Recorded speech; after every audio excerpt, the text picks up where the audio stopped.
Ես նման եմ իմ տորթերին, որոնք արտաքինից սովորական ու պարզ են, բայց իրաց ներքից շատ խորքային է ու շատ հետաքրքիր է։ Առաջին տորթս, որը վաճառել եմ, մարդիկ իրանց առաջինը միշտ հիշում են, չէ՞, այդ որ ասում են։ Հիշում եմ այդ տորթը սարքեցի, չաստում եմ, պատկերացրեք, ֆոլգայի գարդոնի վրա մի հատ ֆոլգայի փաթաթել, այդ տորթը դրել էի, եկավ մի հատ թանկ մեքենա, ու ես այդ պուճուր տորթին սենց իջացրել եմ ներքև։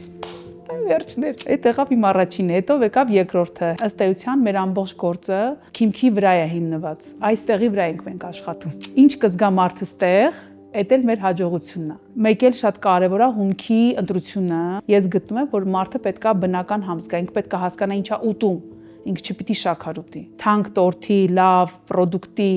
նպատակը հասկանալի լինել մարդուն։ Պատվերները շատացան, մեր վարանը շատ փոքր էր ու չէինք հասցնում անդադ այդ կռիվերը ովա հերթ էին դնում, թե այդ փոքր մեր վարանի մեջ ով պետքա, իրանց ասած ով պետքա մտնի։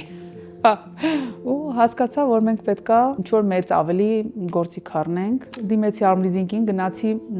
Expo Իտալիա, այստեղ պայմանավորվեցի արդեն իրենց հետ, որ գնալու եմ Expo, ընտրելու եմ ինչ-որ մի բան, կազմակերպեցինք այդ գործողությունները։ Շատ արագ կազմակերպեց, շատ հեշտ։ Կանայք փոքր բիզնեսում շատ կարևոր օղակ են, իմ կարծիքով, որտեվ իրանք ստեղծող են, արարող են, իրանք դաստիարակող են, իրանցից շատ բան է սկսում ու շատ կարևոր է, որ իրանք ունենան հնարավորություններ, թե դրամական, թե մնացած, ասենք, հնարավորությունները, որ պաշտպանություն ու աջակցություն ստանան բիզնեսմեններից եւ կազմակերպություններից։